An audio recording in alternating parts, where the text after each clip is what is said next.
한국으로 가셔야 산모와 아이 모두 살 수 있어요. 아니, 한국은 최근에 태국을 적대시한 후진국이잖아요? 그렇긴 하지만 한국의 출산 관련 문화는 세계 넘버원입니다. 당장 한국으로 떠나세요. 여러분은 한국에만 있는 독특한 출산 문화를 아시나요? 바로 산후조리 문화입니다. 물론 외국에서도 산후조리 문화가 있긴 하지만 우리나라만큼 이토록 체계적이고 전문적인 시스템은 없다고 합니다. 오늘 소개해드릴 사연은 바로 이 산후조리 문화 때문에 과거의 아픔을 극복하고 행복한 삶을 살 수 있게 되었다는 태국 여성의 경험담입니다. 그녀는 고향에서 첫째 아이를 낳은 후 극심한 출산, 후유증 때문에 아이를 낳았단 기쁨보다도 마음과 몸의 고통이 더 컸다고 하는데요. 그 결과 아이에게 온전한 사랑을 주지 못한 채 후회스러운 시간을 보냈다고 합니다. 그랬던 그녀가 한국에서 둘째를 임신하게 되면서 한국 때문에 아주 큰 감동을 했다고 하는데요. 과연 그녀에게는 무슨 일이 있었던 걸까요? 태국 여성의 사연입니다. 감동 시작 애청자 여러분. 영상 시작 전 좋아요와 불우이웃을 위해 끝까지 시청 부탁드립니다. 안녕하세요. 한국 덕분에 두려웠던 출산의 공포를 이겨내고 지금은 행복한 삶을 살아가고 있는 태국인 엠마입니다. 다들 인생에서 잊을 수 없던 순간을 꼽으라고 한다면 어떤 순간이 떠오르시나요? 제 머릿속에 단박에 떠오르는 건 바로 첫 아이를 저희 품에 안았던 기억이랍니다. 첫째, 아이가 유독 더 특별했던 이유는 우리 부부가 아이를 가지기까지 너무 힘든 과정을 겪어야만 했고 오랜 기다림 끝에 아이를 가질 수 있었기 때문입니다. 아이가 나왔다는 말과 함께 힘찬 울음소리가 귀에 들려왔을 때, 그리고 제 품에 안긴 아기를 두 눈으로 보았을 때 정말이지 말로는 설명할 수 없는 벅찬 감동이 몰려왔어요. 정말 감격스럽고 더 잘 살아야겠다는 생각도 들고 무언가 말로 표현되지 않는 엄청난 감동이 있었죠. 첫 아이라 경황이 없었지만 엄마로서 최선을 다해야겠다는 생각이 들었습니다. 하지만 예상하지 못했던 산후 우울증과 불안증이 저를 덮쳐오면서 그 이후의 산후조리 기간은 제게 그저 악몽 같은 기억으로만 남아있어요. 아이를 낳은 이후부터 원인 모를 우울감도 느끼기 시작했어요. 매사에 의욕이 생기지 않았고 울고 싶었고 갑자기 화가 나기도 했습니다. 처음엔 단순히 호르몬 변화로 인해 감정 기복이 심해졌다고만 생각했어요. 하지만 이런 현상이 지속되면서 결국은 병원을 찾아가게 됐어요. 의사 선생님은 생각보다 많은 사람이 산후우울증에 걸리지만 병원에 오거나 겉으로 드러내려는 사람이 잘 없다면서 치료를 받으려고 생각한 것부터 잘 선택한 행동이라고 했습니다. 저는 수유에 영향이 없는 약을 처방받고 급히 신경정신과 예약을 잡을 수 있는 소견서를 받았어요. 하지만 별 효과가 없었죠.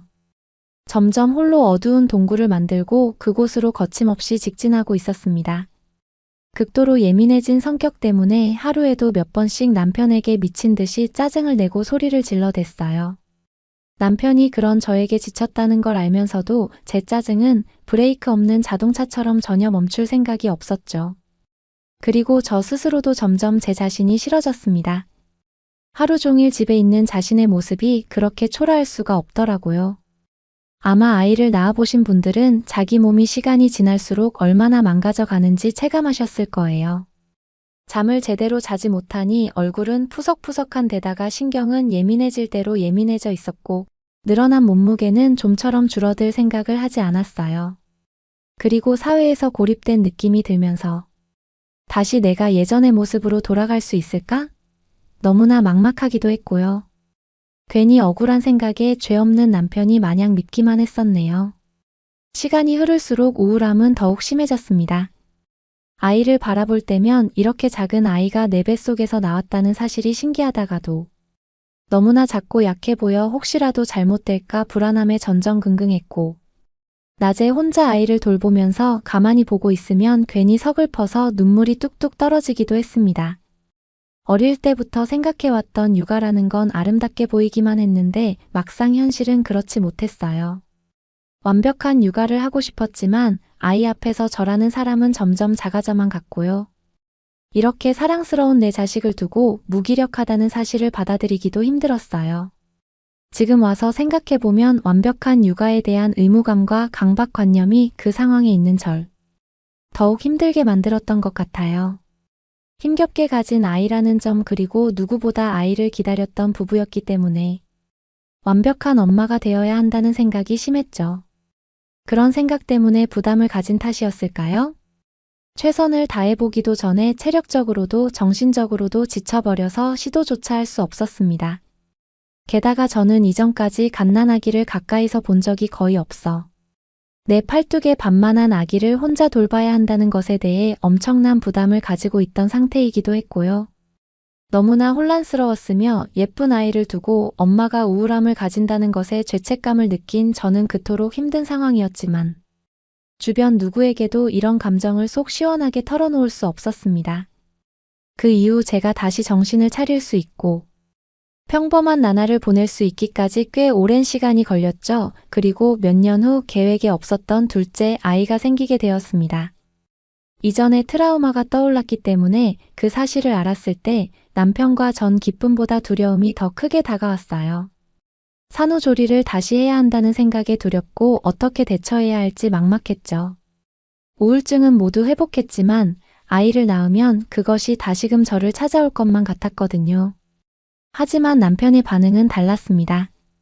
이번엔 힘을 내보자면서 그런 일이 발생하지 않게 예방할 수 있도록 완벽하게 준비해보자고 힘을 북돋아 주었어요. 저는 그런 남편 덕분에 함께 기운을 차릴 수 있었고 그때부터 둘째, 아이의 건강한 출산을 위해 모든 걸 쏟아부었죠. 그 당시 저희 가족은 한국에 있었습니다. 군인이었던 남편 때문에 온 가족이 뜻하지 않았던 한국살이를 하고 있었어요. 한국은 새로운 문화와 언어 그리고 새로운 사람들이 많아 처음엔 어색한 감이 없지 않아 있었습니다. 하지만 남편과 아들까지 함께였기 때문에 우리는 한국살이를 잘 해나가고 있었어요. 하지만 임신을 알게 되면서 새로운 걱정이 생겼습니다. 한국의 의료 체계는 물론 언어와 문화적 차이로 인해 의료 서비스를 받는 것이 어려울 거라는 생각이 들었어요. 하지만 다행히 우리는 군의 지원을 받아서 병원에서 친절한 의료진들과 함께 치료를 받을 수 있었습니다. 통역하시는 분도 붙여주고 좋은 병원도 추천해 주었어요. 그 결과 한국의 임신 관련 문화와 상식도 하나둘씩 알아갈 수 있었고 둘째를 무사히 출산할 수 있었습니다. 타지에서 임신했음에도 저에게는 아주 좋은 경험들 뿐이었어요. 그렇게 둘째가 한국에서 태어났고 그 이후의 모든 과정은 제 생각보다 훨씬 순조롭게 흘러갔습니다. 한국에 머무르면서 태국에서 경험해 본 적 없는 산후조리 문화를 경험할 수 있었어요. 그것은 저희 회복에 엄청난 효과를 냈습니다. 한국인들의 산후조리 시스템은 정말 충격적일 정도로 놀라웠어요. 생각하지도 못한 부분까지도 모두 케어해 주었거든요. 의료 전문가와 각종 전문가들이 저에게 달라붙어 휴식과 회복을 위한 모든 서비스를 제공해 주었습니다. 낮과 밤 24시간 항시적으로 말이에요. 저는 매일 영양가 있는 식사를 먹을 수 있었고 마사지부터 좌육 시스템까지 산모를 위한 모든 지원을 받았습니다. 게다가 수유 전문 상담가를 만날 수 있었고 휴식을 취하고 아기와 유대감을 형성할 수 있는 많은 기회를 가질 수 있었어요. 우리를 위한 주변 사람들의 지원에 둘러싸여 있었기 때문에 이번에는 고군분투하면서 외롭지 않았습니다. 대화할 수 있고 제가 겪고 있는 일을 이해하는 사람들이 있어 정신적인 회복에 큰 변화를 가져왔다고나 할까요? 산후조리원에 들어온 이후 저는 빠르게 산후 일상에 적응할 수 있었습니다. 저 말고 다른 외국인들도 많았기 때문에 이곳에서 친구도 만들 수 있었죠. 남편 역시 환경이 뒷받침되니 훨씬 더 안정적이었어요.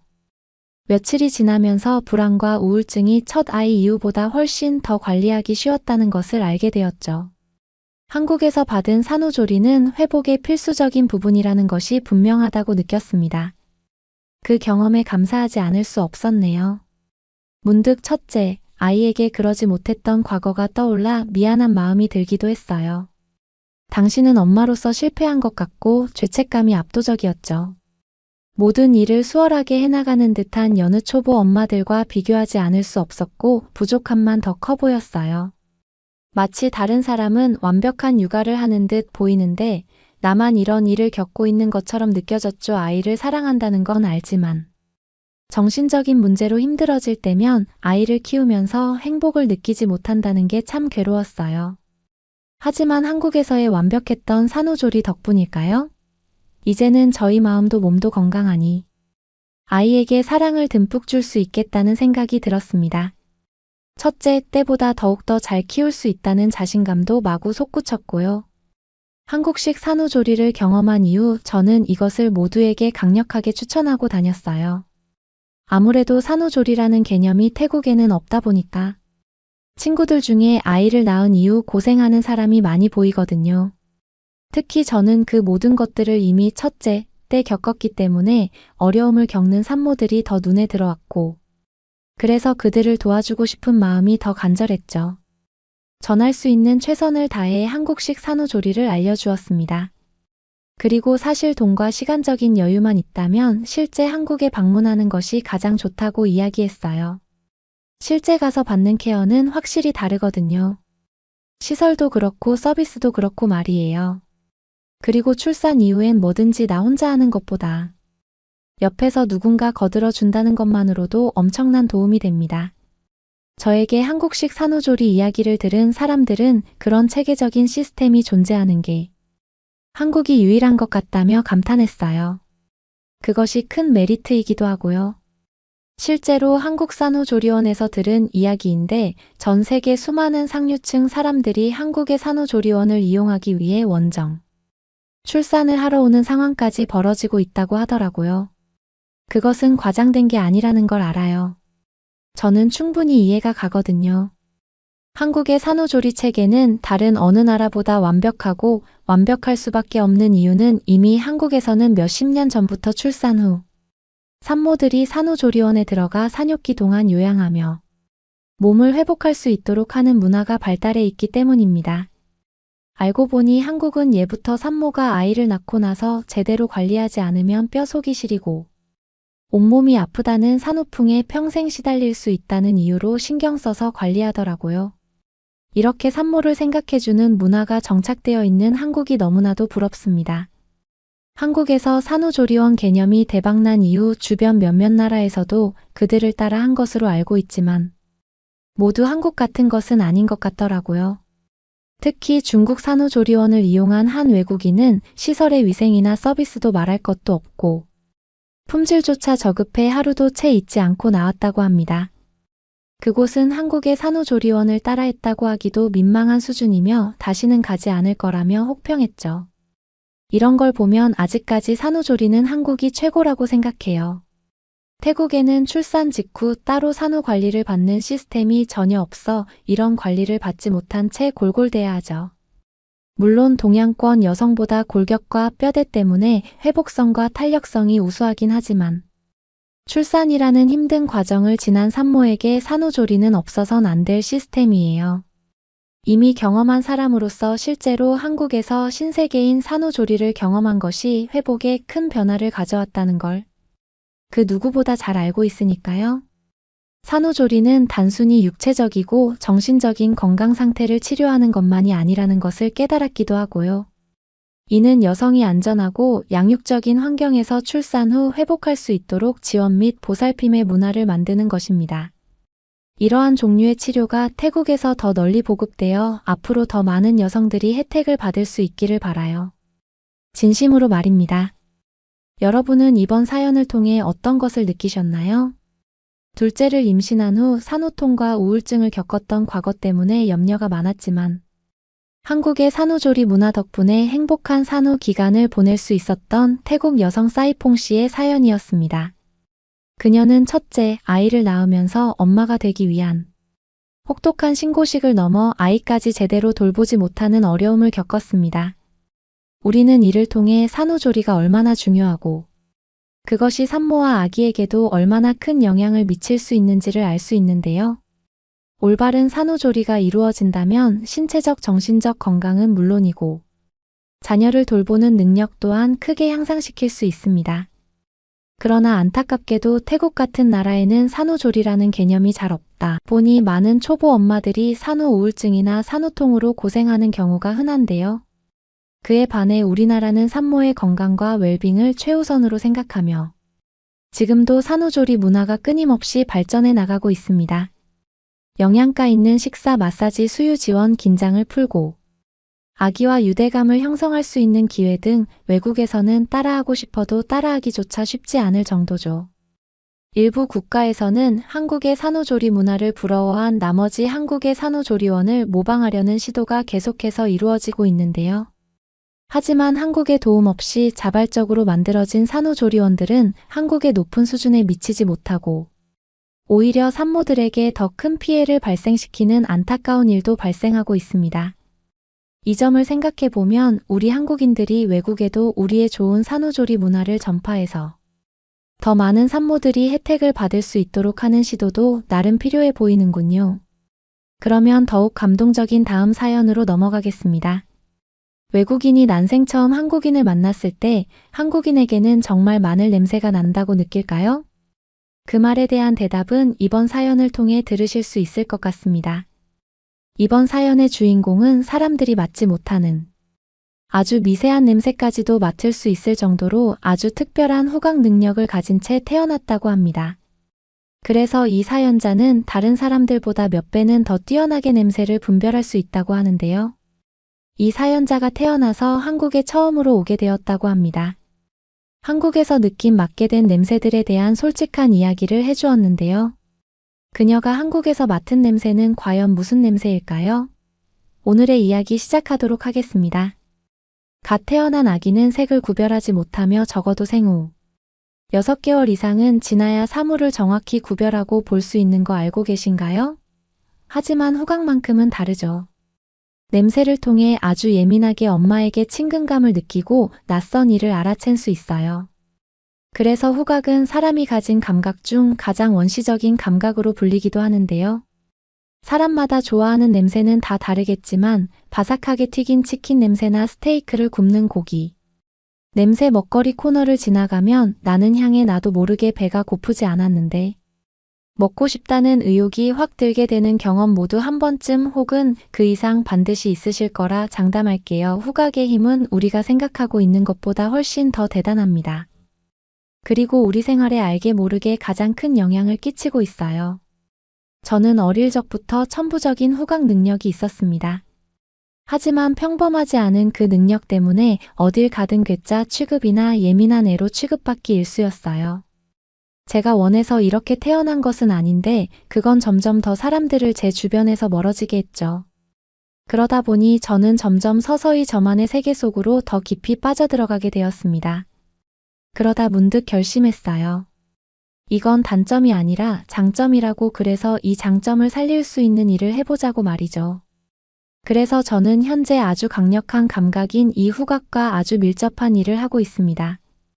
바로 조향 사업이죠.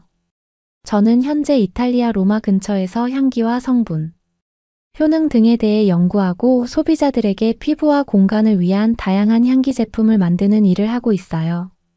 쉽게 말씀드리자면 그냥 자영업을 하는 사장이죠. 아직까지 제 이름도 소개 안 했네요. 저는 조안파네라고 해요. 이탈리아 태생이고 한 번도 이탈리아를 벗어난 적 없는 토박이라 할 수 있어요.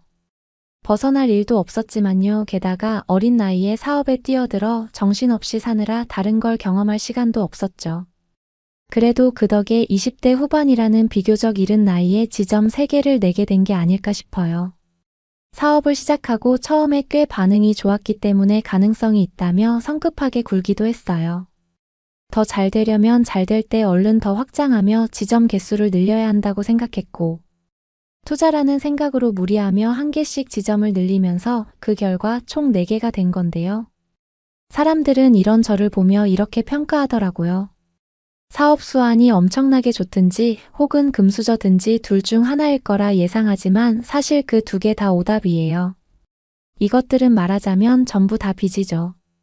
제가 저지른 일이니 그냥 하루하루 충실하면서 수습해 나가는 과정 중 하나죠. 사업을 해본 분이나 하시고 있는 사장님들은 아시겠지만 고정 비용이랑 인건비를 지출하고 나면 저에게 돌아오는 금액은 거의 없는 수준이라 그래도 적자가 나지 않는 것으로 위안을 삼고 있어요. 하지만 매출이나 수익을 위해서 이제는 특별한 무언가의 돌파구가 필요하다고 생각하고 있긴 했었어요. 디올 랑콤이라는 브랜드 중에 여러분께서도 이 중에 한 개쯤 은들어 보신 적 있으시죠? 대부분의 전 세계 사람들이 알 정도의 인지도를 가진 이 브랜드들의 가치는 어마어마할 겁니다. 제가 이야기했던 브랜드들의 공통점이 있는데요. 그게 무엇인지 눈치채셨나요? 그건 바로 이 명품 브랜드들이 바로 이탈리아에 뿌리를 두고 있다는 거예요. 그리고 이어서 두 번째로는 고급스럽고 품질이 뛰어난 향수를 만들기로 유명한 곳들이죠. 이탈리아를 대표적으로 설명할 수 있는 향수는 아마 샤넬의 넘버원이라 불리는 제품일 거예요. 향수는 이탈리아를 대표하는 하나의 아이콘의 일부입니다. 이탈리아 하면 다양한 것들이 유명하지만 특히 대표적인 향수의 나라라고 할 수 있어요. 이탈리아가 향수의 나라로 불리는 이유는 여러 가지가 있는데요. 이탈리아가 역사적으로 17세기경부터 귀족들 사이에서 유행하게 되면서 향수 제작이 활발해지고 전 세계에서 향수 산업의 중심지가 되었기 때문이기도 하고, 또 지리적으로도 향수 제조에 필요한 원료들을 풍부하게 확보할 수 있는 조건을 갖춰서이기도 해요. 예를 들어 지중해 연안에만 자라는 다양한 식물들이나 꽃 같은 것들이죠. 향수가 발달하게 된 일화에 대해서는 예전 악취가 그 원인이었다는 건 많은 분들이 아실 거라 생각해서 그 설명은 생략하도록 할게요. 이처럼 향수의 나라라 대표적으로 불릴 정도인 이탈리아에서 향으로 새로운 시장을 개척하는 일이 어디 쉽겠냐 하지만 저는 모든 일은 다 어렵다고 생각하는 편이었고, 그런 생각으로는 아무것도 할 수 없다 고 여겨서 이 사업을 시작하게 되었죠. 그렇게 따져보면 수없이 창업되는 음식점이나 카페의 경우는 다 성공할 수 없게요. 그러니 시작도 하기 전에 걱정하는 건 좋지만 포기부터 해버리는 건 좋지 않다고 생각해요. 우리 회사는 밤 형태의 고체 향수를 주력해서 만들고 있어요. 고체 향수라는 걸 처음 들어보셨거나 아직 익숙하지 않으신 분도 있겠지만 고체 향수는 액체와 다르게 말 그대로 딱딱한 향수라고 생각하시면 됩니다. 일반적으로는 크림이나 왁스 형태의 밤으로 되어 있고 손가락으로 터치하거나 립밤처럼 원하시는 곳에 바르실 수 있죠. 이런 형태의 향수는 휴대하기 편한 캐리업을 하다는 장점이 있을 뿐만 아니라 액체 향수처럼 증발되거나 가지고 다닐 때 새 걱정에서 자유로울 수 있어요. 이거 한번 당해보면 진짜 짜증나거든요. 향수가 결코 싼 금액은 아니니까요. 고체 향수는 그래도 액체 향수보다 향기가 오래 유지되는 편이라 최근에는 점점 인기가 날로 높아지고 있는데요. 고체 향수의 매력은 사용자의 체온에 따라 반응하기 때문에 더욱 잘 퍼지게 느껴지기도 하는 다양한 장점을 가지고 있어요. 그 때문에 유명 브랜드들에서도 고체 제품을 계속해서 내놓고 있죠. 그리고 옷에 뿌리는 용인 드레스 퍼퓸이나 공간에 뿌리는 용인 룸 스프레이나 디퓨저 캔들까지 다양하게 넓혀가고 있는 추세예요. 저는 기존 명품 브랜드들과 차별화를 위해 가장 자연 친화적인 본연의 향을 내고 천연 원료를 사용하는 제품을 만들려고 노력해요. 사람에게 쓰여지고 사람이 머무는 공간을 채울 향기이기에 결국에는 사람을 위해 향하고 있어야겠다고 생각했기 때문에 몸에 좋지 않은 재료는 최대한 지양하고 있어요. 이런 향을 만드는 직업을 지칭해 조향사라고 부르는데요. 보통 여러 가지 향료를 섞어 새로운 향을 만들거나 제품의 향을 더씹히는 일을 해요. 조향은 생각보다 복잡한 단계를 거쳐요. 향수나 디퓨저처럼 향기를 나게 하는 건 단순히 좋은 냄새를 내는 것 이상의 의미를 지니고 있어요. 이건 예술적으로 나만 낼 수 있는 향기라는 레시피를 만들어 내는 요리사 같기도 하죠.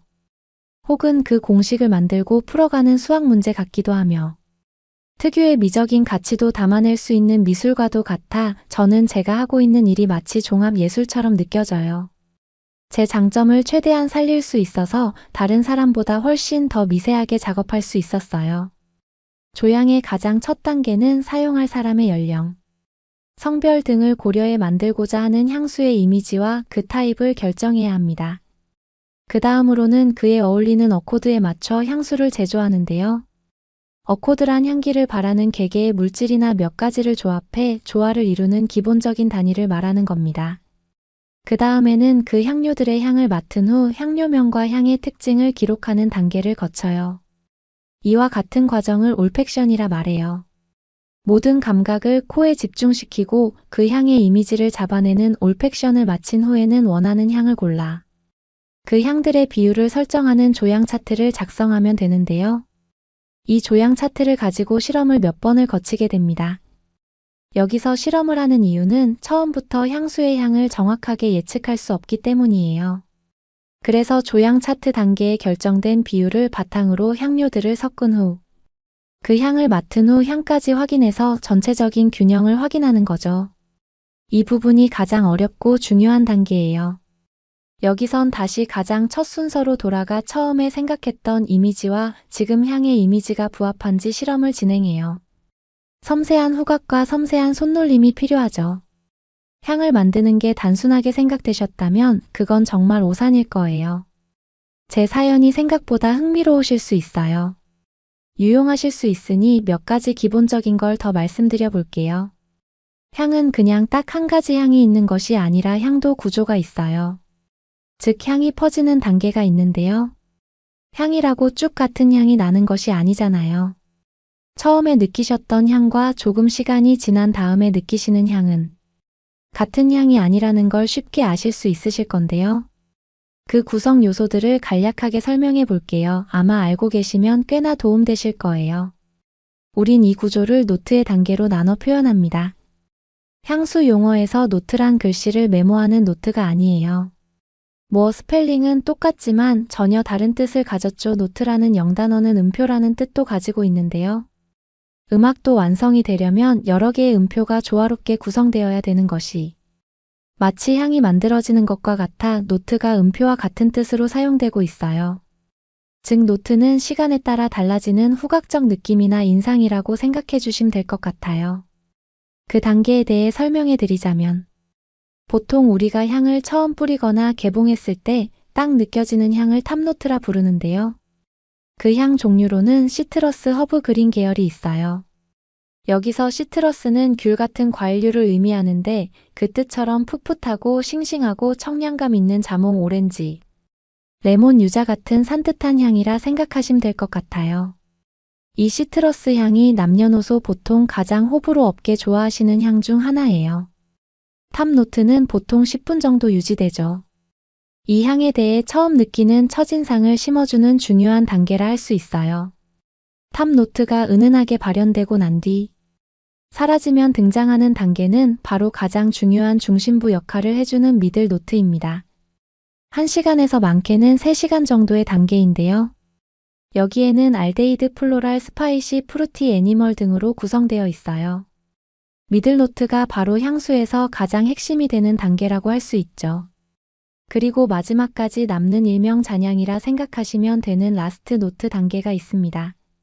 이 단계에서는 3시간에서 많게는 하루까지도 지속되는데 이는 개개인마다의 사람의 체취와 온도에 따라 다른 향으로 표현되기도 지속시간이 다르기도 해요. 이 마지막으로 남는 향은 발사믹, 파우더리, 우디, 모시 계열 등이 있죠.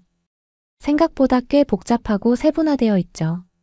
향을 만든다는 건 정말 어려운 일이라 매번 공부를 하고 새로운 것들에 대해 계속 배워야 합니다. 생각보다 단순하고 쉬운 일이 아니에요. 아마 해보시면 왜 향수가 결코 싼 값을 받을 수 없는지 이해하시는 데 도움이 되실 거예요. 저는 평범한 감각을 지닌 사람들이 맡을 수 있고 알아챈 수 있는 것보다 훨씬 더 광활한 후각을 맡을 수 있어요. 그래도 제 나름 적성과 장점을 최대한 살려 사업으로 잘 해내고 있었기에 꽤 만족스러웠어요. 돈을 많이 벌진 않았어도 사업이 퇴보하고 있지는 않으니 그것만으로도 선방하고 있다고 생각하기로 했죠. 종종 사업을 하면서 힘든 일들은 계속해서 찾아왔어요. 그때마다 세상에는 편하게 공짜로 얻어지는 것들은 없다고 생각하며 제 마음을 다잡았어요. 인생의 모든 것은 쉽게 얻어지는 게 없고 특히나 소비자들을 대상으로 물건을 판매하는 일을 한다는 게 얼마나 만만치 않은 일인지 사업의 경험이 쌓일수록 절실히 느꼈거든요. 업체를 꾸려나가는 일은 좋은 일 한 번에 나쁜 일 두세 번 이렇게 번갈아 가며 오곤 했던 것 같아요. 그때는 나쁜 일이 다가올 차례였나 봅니다. 어느 날 저희 회사 제품 리뷰를 보게 되었습니다. 그런데 그 내용이 저희 제품을 선물 받았는데 정말 별로였다는 리뷰였죠. 당연히 모든 사람이 좋아하는 제품을 만들 수는 없다는 건 아주 기본적인 개념이라 알고 있었지만 신랄하게 비판된 내용을 보니 괜찮지가 않더라고요. 제 마음속엔 점점 욕심이 생겼어요. 우리 제품을 더 많은 사람들이 좋아하는 제품이었으면 좋겠다고 말이에요. 그래서 저는 이 위기를 헤쳐가기 위해 직원들과 회의를 했습니다. 회의 결과 이 비판 리뷰에 변명을 하는 내용을 달고 우리의 향을 변경할 것이 아니라 우리의 제품의 우수성과 타당성을 더 많은 사람에게 입증해 보이는 것만이 이 위기를 헤쳐나갈 해결책이라고 했죠. 그 결과 우리는 이벤트를 진행하기로 했습니다. 그러면서 협찬도 적극적으로 하기 시작했죠. 그간 향수는 보이질 않으니 미디어 쪽으로 협찬을 잘하지 않고 리뷰를 해주는 유명인들에게 입소문을 유도하는 마케팅을 하곤 했는데 우리 회사가 그 패러다임을 깨기로 한 것이죠. 그 결과는 그건 최고의 선택이었습니다. 매출도 문의도 폭증했죠. 그리고 한국의 유명 쇼핑 플랫폼에서 우리 회사 제품의 첫 항공 런칭에 대한 제안을 받게 되었습니다. 기뻐서 어쩔 줄 몰라 직원들과 소리 지르며 행복해했어요. 한국이 뷰티 분야에서 전 세계 중 얼마나 강력한 우위를 점하고 있는지 알고 있었기 때문이었어요. 오죽하면 뷰티 제품 종사자들은 한국 소비자를 사로잡으면 그건 즉 전 세계 사람들을 사로잡을 수 있는 지름길이라는 여기는 분위기가 있습니다. 그런 한국에서 이런 제안이 오다니 처음 사업을 시작했을 때가 자연스럽게 생각났어요. 사업을 하는 것은 생각보다 훨씬 더 고통스러웠어요. 저는 제품 하나만 잘 만들면 다 아닌가라는 안일한 생각을 했었는데요. 현실은 직원들은 내 마음대로 되지 않았고 자꾸 예상하지 않은 문제들이 생기고 시설 관리부터 제품 관리, 마케팅 홍보까지 모든 걸 신경 쓰면서 고객에게까지 닿는 일은 힘들기만 했어요. 그래도 대출받았던 돈을 상환하기도 해야 하니까 열심히 노력해야 했어요. 개인적인 시간은 당연히 없어졌고 여행이나 취미생활은 저에게 사치였어요. 그냥 부지런하고 꾸준한 삶을 살아가야 했죠. 그랬기에 이런 결과를 가져온 지금이 저에겐 너무 영광스러운 순간이었죠. 기대감을 잔뜩 가지고 한국의 사업체를 만나러 바로 떠나게 되었습니다. 한국으로 향하는 비행기 안에서 곰곰이 생각해보니 출근을 하는 게 아니라 다른 일정으로 가는 여정이 얼마만인 건지 싶었어요. 물론 이것도 일 때문에 가긴 하는 거지만 매일 같은 일을 하는 것과는 차원이 다른 설레임이었어요. 게다가 이건 제 인생의 첫 해외여행이라 그 떨림을 주체할 수가 없었어요. 그런데 제가 꿈꿔왔던 한국이 저의 첫 여행지이자 목적지가 되다니 이 모든 것이 운명처럼 느껴졌어요. 긴 시간 여행이 처음이라 솔직히 좀 힘들고 답답하기도 했는데 그마저도 지금 글을 쓰면서 생각해보니 또 그립네요. 결국에 도착한 대한민국 내려서 인증샷부터 찍었어요. 그런데 한국에 오는 길에 비행기에서도 한국 공항에서도 느낀 거지만 한국 사람들은 제가 보이게 특이하고 독특해 보이는 문화가 있었어요. 한국 사람들은 그 누구도 시끄럽게 통화하거나 공공장소에서 큰 소리를 내는 비매너적인 사람이 없었어요. 그래서 저도 같이 매너를 지키게 되더라고요. 솔직히 우리나라에서는 공공장소에서 한국 사람들처럼 매너를 지키는 편은 아니거든요. 그냥 자기가 원래 하던 데시벨과 별다를 것 없이 통화하고 내가 그 공간에 있으려고 비용을 지불하는 식당이나 카페 컵 같은 공간에서는 더 자유롭고 시끄럽게 이야기하죠. 뭐 우리가 돈을 냈으니 그 행동들을 해도 당연히 그 장소를 사용하는 비용에 대한 권리를 지불했다고 생각하는 편인 것 같아요. 한국 회사에서 차량과 안내해 주실 직원이 기다리고 있을 거라 했기에 도착한 뒤 서둘러 공항 밖으로 나갔어요. 솔직히 처음 한국 공항을 느낀 그대로 이야기하자면 믿어지지가 않는 광경이었다는 말밖에 할 수가 없을 것 같아요. 저는 제가 외국이 처음이어서 그렇게 느낀 건 줄만 알았는데 SNS에 한국 공항 사진을 올렸더니 가봤던 사람들이 모두 저와 비슷한 느낌을 받았다는 걸 알 수 있었어요. 한국 공항은 깨끗하고 쾌적하고 최첨단의 모든 집약체였어요. 어느 곳으로 눈을 돌려도 단 한 곳도 지저분하다 느껴지는 곳이 없다는 게 특이했어요. 한국이 잘 사는 나라라는 건 알고 있었지만 그래도 우리나라가 더 강대국일 거라 생각하고 있던 제 생각을 단박에 깨부숴버렸죠. 앞서 제가 말씀드렸던 것처럼 저는 후각에 굉장히 예민하거든요. 냄새를 통해 장소의 차이도 알아챈 수 있을 만큼 예민하죠. 저는 독특하게도 냄새를 통해 많은 것들을 기억하고 분류하는 편인데요. 이탈리아에 와 보신 분들이라면 아실 수도 있지만 우리나라에서는 한국 같은 환경이나 냄새를 맡는 일이 정말 굉장히 너무 매우 심각하게 드문 일이라는 걸 아실 거예요. 오래되어 유서와 역사가 깊은 현장이라는 그럴듯한 말로 포장되어 있지만 그곳에 사는 사람들도 그 냄새를 좋아하는 사람은 결코 없죠. 그런 표현하기 어려운 눅눅한 냄새가 아니라 사람이라면 당연히 좋은 냄새를 좋아하기 마련인데 한국의 공항이 그랬죠. 그때까지도 모 공항은 나라에서 가장 중요하게 여기는 시설 중 하나이기 때문에 특별히 그렇다고 생각했어요. 하지만 저는 곧 한국은 공항뿐만 아니라 어디도 그렇다는 걸 단 하루 만에 깨닫게 되었어요. 저는 공항으로 마중 나와주신 직원과 반갑게 인사를 나눴어요. 그녀 이름은 설리라고 했고 유창한 이탈리아어로 저를 맞아주었죠. 그녀는 해외 세일즈 팀인데 5개 국어나 할 수 있는 능력자였어요. 저는 우리나라 말 빼고는 영어도 잘하지 못해서 여행이 두려운 이유이기도 했는데 유창한 설리 덕분에 긴장과 걱정을 조금 내려놓을 수 있었어요. 가장 먼저 서울로 향해 회사로 가 담당자와 미팅을 하고 며칠간 런칭을 하기 위한 다양한 판매 및 홍보 계획을 수립하기로 했죠. 며칠은 타이트하게 회의에 참석해야 했어요. 컨셉팀과 회의를 마친 후 영상과 디자이너 팀 그리고 제품 안전 확인을 위한 절차도 마쳐야 했어요. 제가 그 일주일밖에 비울 수가 없었기에 원래는 그렇게 일정을 맞추기 어려운 팀에서도 저를 위해 최대한 유연하게 일정을 맞춰주셨죠. 그래서 비록 새벽이나 좀 늦게 회의 시간이 정해지긴 했어도 제 일정에 꾸역꾸역 모든 걸 맞춰준 한국 회사에 감사할 뿐이었어요. 빡빡한 일정만 마치면 이틀 정도는 한국을 돌아보고 관광할 수도 있어 그날만을 기다리며 열심히 임해야겠다. 다짐했어요. 서울로 향하며 마주한 한국의 모습은 생각했던 것보다 훨씬 더 멋있었어요. 미디어나 영화 콘텐츠들에서 한국에 대한 걸 자주 접했지만 실제로 본 감동과는 비교가 되지 않았죠. 서울에 들어서니 도로 옆으로 반짝거리는 한강 옆을 달려가는데 사진으로 얼마나 남겼는지 이탈리아와는 전혀 다른 이국적인 모습에 단숨에 반해버렸죠. 그렇게 시간 가는 줄 모른 채 구경하니 한국 회사에 도착을 하게 되었습니다. 수월의 안내를 받아 친절한 직원들을 만나 반갑게 인사를 하고 계약과 약관에 대한 인터뷰와 회의를 마쳤어요. 고민할 것도 없이 저는 바로 계약서에 사인을 했습니다. 간단하게 즐거운 식사 시간을 마치고 일정이 빠듯하니 바로 콘셉트 회의가 이어지게 되었어요.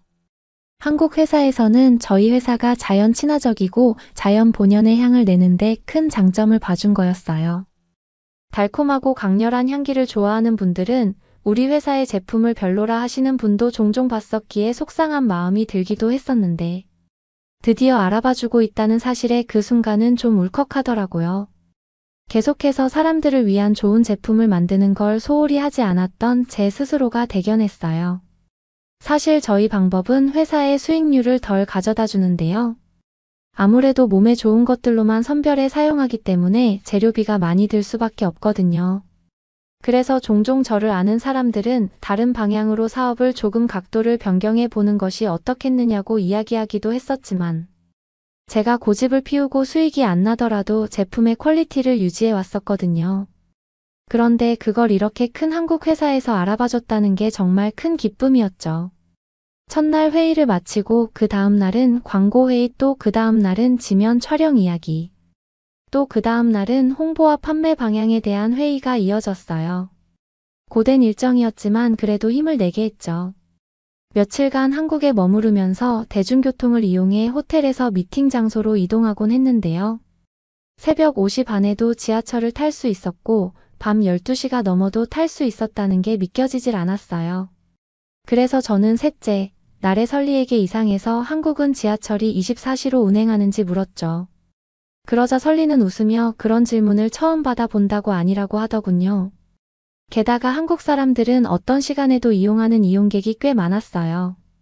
아침에는 모두 말끔한 차림으로 부지런하게 출근했고 밤늦었을 때는 술이 취해 보이는 여성들도 지하철을 이용하는 걸 목격했죠. 이건 이탈리아 사람들에게 충격적인 광경일 수밖에 없어요. 원래도 소매치기가 많이 발생하는데 이렇게 늦은 시간에. 게다가 술을 먹은 승객이라면 무조건 100% 타깃이 되거든요.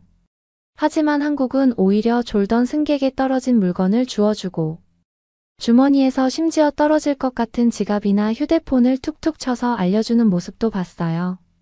한국 사람들은 과다하게 친절해서 부담스럽게 하는 것도 아니라 담백하고 무심한 듯 하면서 또 섬세하게 타인을 위하는 특이한 문화를 가지고 있더군요. 그리고 역시나 대중교통에서는 조용했고 그 누구도 남에게 민폐를 끼치지 않았죠. 한국을 돌아다니는 동안 느낀 건 저처럼 예민한 사람이 돌아다니면서도 단 한 번도 그 장소에서 나는 특유의 악취 때문에 인상을 쓸 일이 발생하지 않았다는 거예요. 이건 저에게 정말 신기하고 생소한 경험이었어요. 한국은 어딜 가나 쾌적하고 악취는커녕 특유의 즐거운 냄새들을 맡는 재미가 있었어요. 실제로 이탈리아를 돌아다녀 보면 악취가 나지 않는 평범한 곳을 찾기가 어려울 정도입니다. 아마 특급 호텔 정도 빼고는 거의 못 맡아본 것 같아요. 오래된 것들에서 나는 그 특유의 냄새를 참아내야 해요. 하지만 한국은 전혀 달랐어요. 지나가는 사람들에게 저마다 나는 향기도 얼마나 개개인을 잘 관리하고 있는지 느껴지는 향이 많았죠. 한국 음식에서 나는 냄새는 단연 독보적이었어요. 원래도 한식이 대단히 맛있다는 점과 미적으로도 뛰어나다는 걸 잡지에서 읽은 적이 있었어요. 그런데 향은 맡아보질 못했으니 한국에 와서야 비로소가 탄 한국만의 쌀밥 향을 맡아보게 된 거죠. 사람을 기분 좋게 포근하고 몽실하게 만드는 그런 냄새였어요. 우리는 주식이 빵이기 때문에 그런 냄새를 맡아볼 수 있는 경험이 없었거든요. 게다가 한정식집에서 맡은 다양한 반찬들의 냄새는 더 기가 막혔어요. 보통 서양의 음식에서는 기름버터 향이 베이스가 되곤 하는데요. 한국에서는 그런 리치한 느낌과는 전혀 다른 싱그럽고 신선한 향이 났어요. 특히 나물이라 부르는 그 음식은 잊지 못할 것 같아요. 마치 꽃이나 허브를 입안에 가득 무는 체험 같았거든요. 게다가 한국의 전통 소스라 부르는 참기름과 들기름의 향은 잊을 수가 없이 강렬해서 5개씩 구입하고 말았죠. 소중한 사람들에게도 선물하고 집에서 아주 아껴 먹으려고요. 저는 한국에서 지내면서 한국이라는 곳이 저에게 어떤 냄새의 기억으로 남게 될지 알아챈 수 있었어요. 여러분께서는 사람이 특별한 순간을 기억하게 할 때 감정을 자극하는 역할을 하는 게 향기로 가장 빠르게 전달된다는 거 알고 계신가요? 문득 어떤 냄새를 맡았을 때 그 순간이 동시에 떠오르거나 누군가의 얼굴이 놀라운 반응 속도로 생각나는 것처럼요. 냄새 채취 향기라는 건 아주 놀라운 힘을 가지고 있어요. 사람과 뗄래야 뗄 수 없는 거라고 생각해요. 예전에 미국의 한 광고회사에서 진행했던 흥미로운 조사 결과를 본 적이 있었어요. 컴퓨터나 스마트폰 같은 디지털 휴대장치 사용과 후각 둘 중에서 딱 한 가지만 할 수 있고 다른 한 가지는 무조건 평생 못한다고 포기해야 한다면 이라는 설문조사를 진행했는데요. 15살부터 20살의 응답자 4명 이상은 후각을 포기한다고 했었더군요. 사람들에게 후각은 스마트폰보다 불필요한 존재로 인식하는 사람이 꽤 많다는 반증이라 굉장히 놀랐던 기억이 있는데요. 후각은 굉장히 중요한 감각기관이지만 사람들은 미처 후각이 얼마나 중요한지는 망각한 채 살고 있어요. 예전에 고대 로마의 철학자이자 시인인 루크레티우스가 후각의 원리에 대해서 생각했대요. 음식에서 빠져나온 냄새 원자들이 각기 다른 냄새와 모양새를 가졌는데 코 속에 딱 맞는 모양이 들어가면서 냄새로 인지된다고 말했다고 말이에요.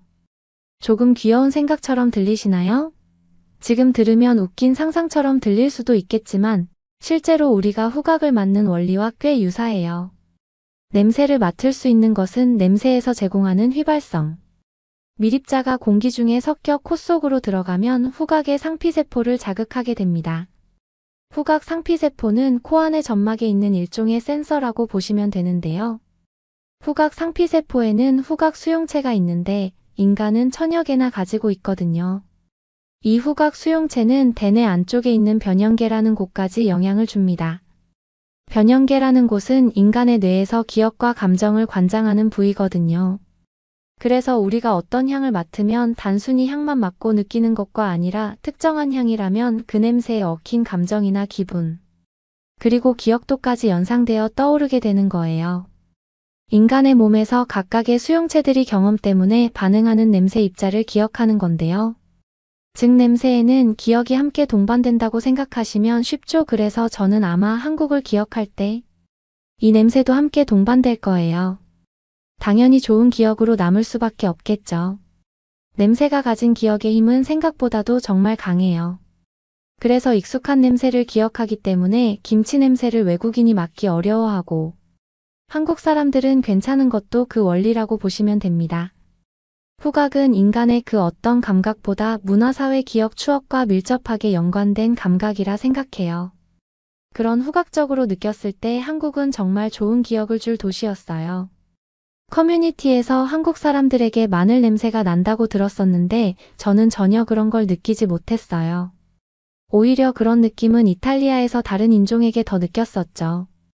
어떤 인종이라 밝히긴 그렇지만요. 후각이 매우 예민한 외국인이 한국에 처음 와서 맡아본 결과 단호하게 말씀드릴 수 있는 건 한국 사람들에게서 마늘 냄새가 난다는 건 거짓말이라고 이야기하고 싶어요. 전혀 단 한 번도 느껴보질 못했거든요.